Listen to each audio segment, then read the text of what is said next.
A few weeks ago, on an otherwise ordinary Thursday morning, I found myself immersed in our usual chaotic routine, getting Ethan and Mia ready for school by 7:30. The commotion in the kitchen was momentarily interrupted by the loud ringing of my phone. Glancing at the screen, I noticed an unfamiliar area code, which piqued my curiosity. Who would call at this hour? Hello? I answered cautiously, raising the phone to my ear. To my surprise, it was Anna, my wife, on the other end of the line.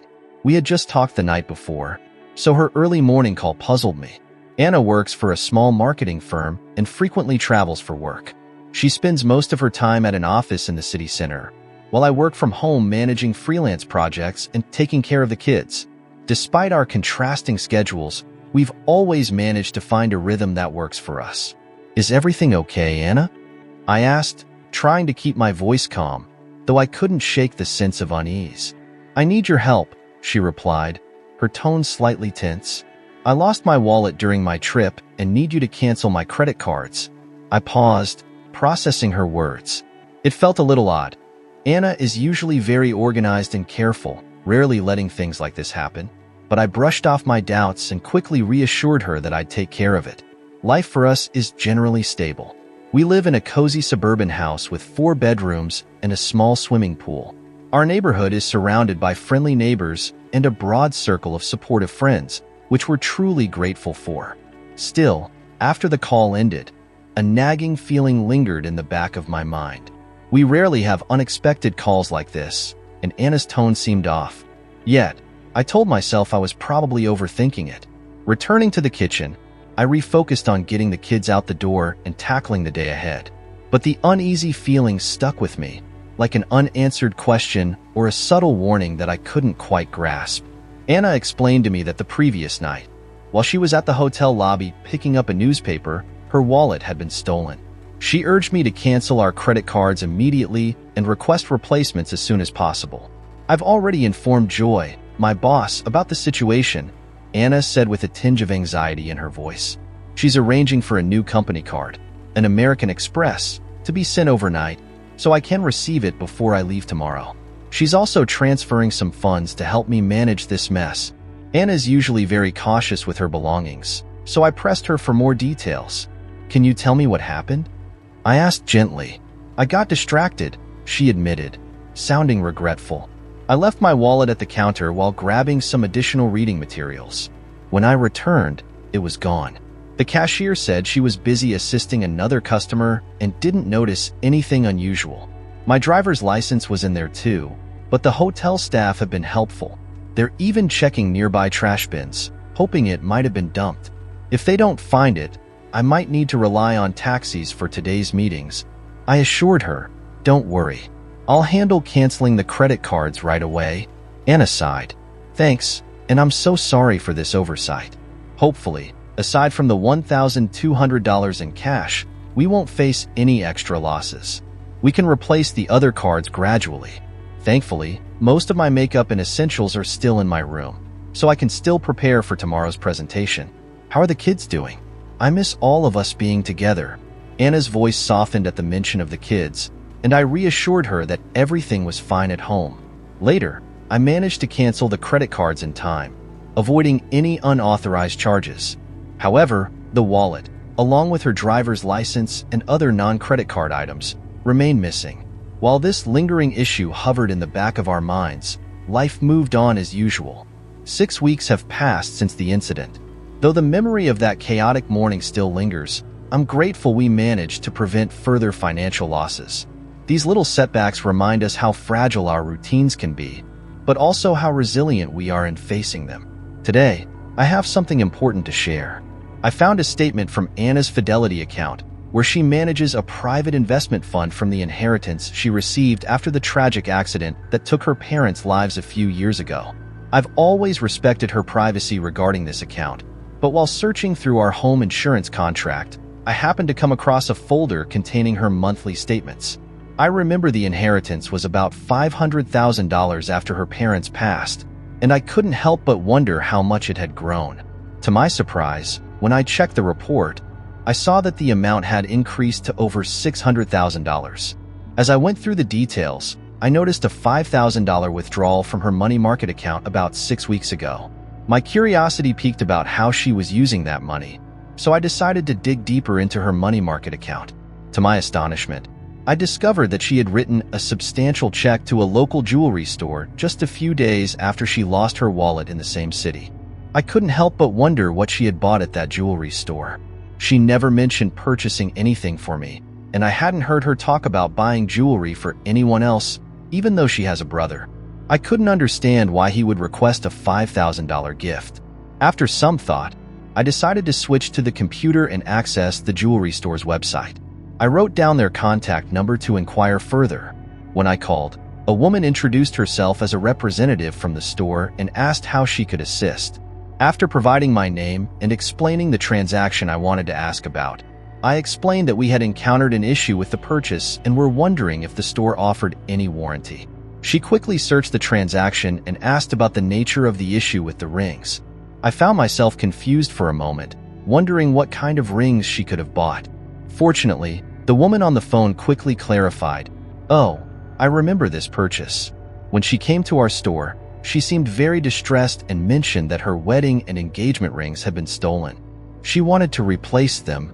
It took me some time to process this new information. "Listen," I told the woman on the phone, "I need to discuss this with my wife before making any further decisions. I'll get back to you later." I ended the call while she seemed a bit confused, but my confusion was far greater. It became increasingly clear that the rings must have been in her wallet when it was stolen, but why would she keep them there if she didn't intend to conceal her marital status from others? As far as I knew, there was no professional obligation to disclose one's marital status, but if she wanted to appear unmarried in certain social situations, troubling thoughts began to creep into my mind. Was it possible that she had considered infidelity while away on business? Just thinking about it made my stomach churn. We had been married for 11 years, blessed with 2 wonderful children, Ethan, 9, and Mia, 6. I thought we had a perfect marriage and a perfect family, a picture-perfect private life. Or at least that's what I believed.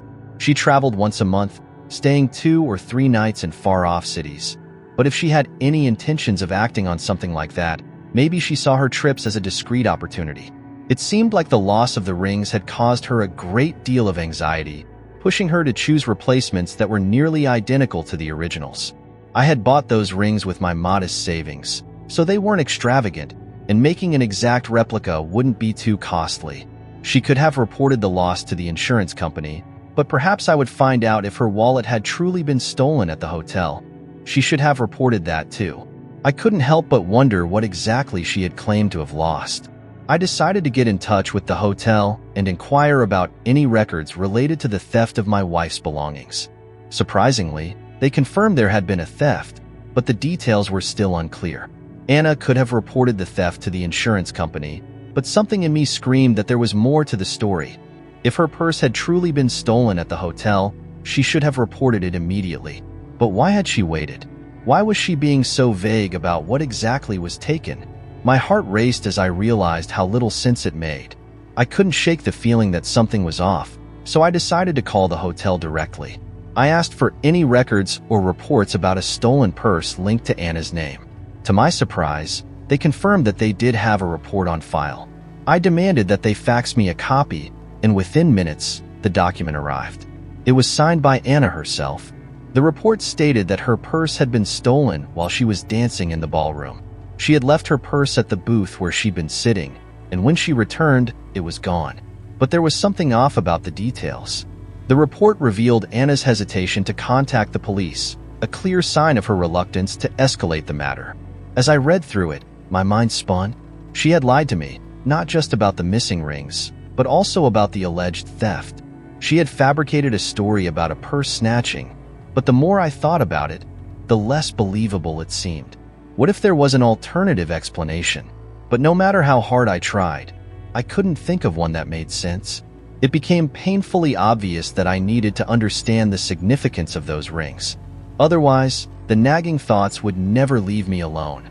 The rings had to have been in her purse when she was dancing with that strange man. There was no other explanation. Weeks had passed since the incident, and Anna was about to leave on another trip in just a few days. I realized that I needed to dig deeper into her upcoming travel plans. There had to be something more I could uncover.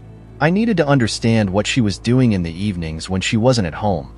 If she had relationships with other men, perhaps the loss of the rings had served as a wake-up call, prompting her to reassess her behavior.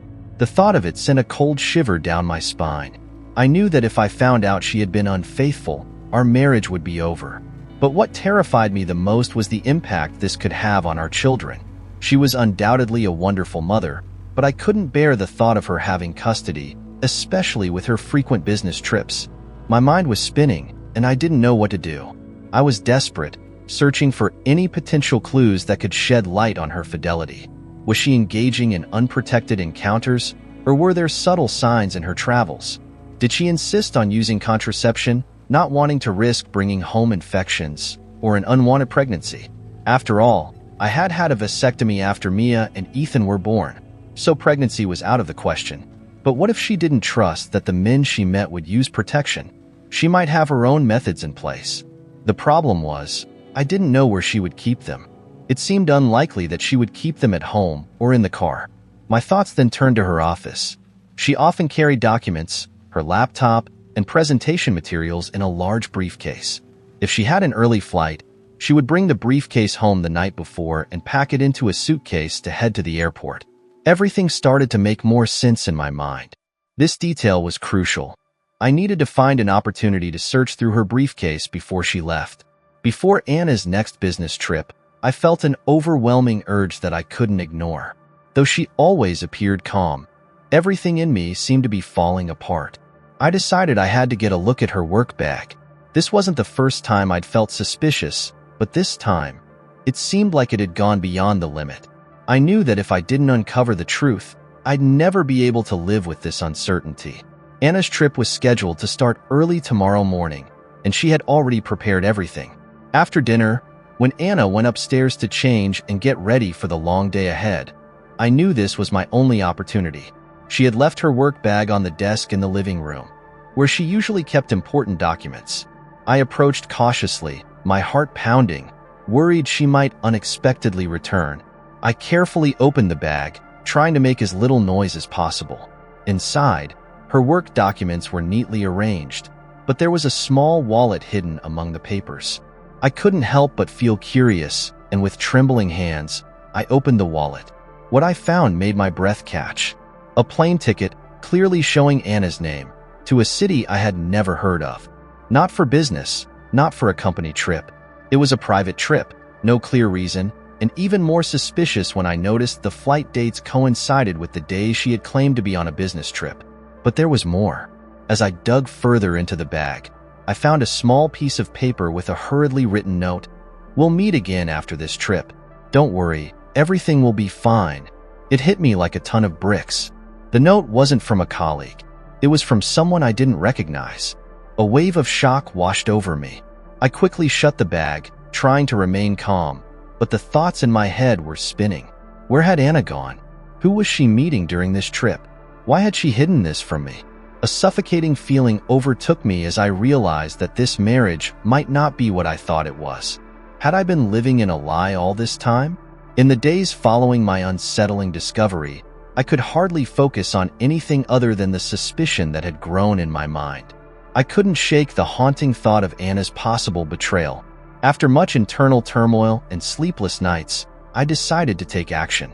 I couldn't simply confront her without being certain. The fear of the truth was overwhelming, but so was the desire to uncover the reality of the situation. So, I did what anyone would do when faced with uncertainty and heartbreak. I hired a private investigator. The investigator, a seasoned professional with years of experience, was discreet and meticulous. After briefing him on the details, I had no choice but to wait, my stomach in knots. Each day felt longer than the last. The investigator promised that he would follow Anna discreetly, keeping an eye on her movements, particularly around the time of her business trips. I knew that I needed more than just assumptions. I needed undeniable proof. A week passed before the investigator called. My heart skipped a beat when I saw the unknown number appear on my phone. I answered, my voice a mixture of dread and anticipation.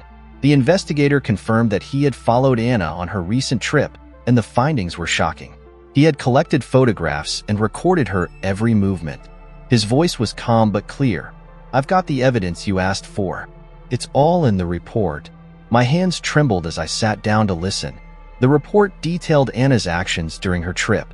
On the first day of her arrival at the hotel, she met with a man in the lobby. The photos were crisp and revealing, showing Anna walking side by side with the man, who was tall, well-dressed, and smiling at her with familiarity. In another picture, they were seen entering a hotel room together. What was more disturbing was that Anna was not wearing her wedding ring. The absence of her ring in the photos was unmistakable and spoke volumes. This wasn't just a professional meeting. This was personal, intimate even. The investigator had even caught a glimpse of their interactions inside the room. They weren't alone for long, and the images spoke for themselves.